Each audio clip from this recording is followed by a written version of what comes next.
பிறக்கும் போதே குழந்தைகளுக்கு கண் பார்வை குறைபாடு வருகிறது. அதற்கு ஜம்பு மகரிஷி வாக்கியம் 24வது பாடல் ஒரு விதியை சொல்கிறது. லக்னாதி நேத்திரதானத்தோன் சுக்கிரன் 2 இருந்தாலே குருடனாவான். கலக்கமுடன் சுக்கிரன் சந்திரன் இருந்தால் 2 கண்களுக்கும் ஊனம் என்று மதித்து சொல்லலாம்.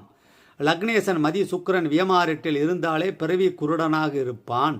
நலமிலா பிதுஸ்தானத்தில் இருந்தால் தந்தை நலிந்து குருடனாவான் என்றோது அப்படின்னு பாடல். லக்னாதிபதி நேத்திரஸ்தானத்தோன் என்று சொல்லப்படும் 2 குடியவன் சுக்கிரன் ஆகிய மூவரும் சேர்ந்து 2ஆம் இடத்திலோ 8ஆம் இடத்திலோ இருந்தால் அந்த ஜாதகன் கண் பார்வையை இழப்பான்.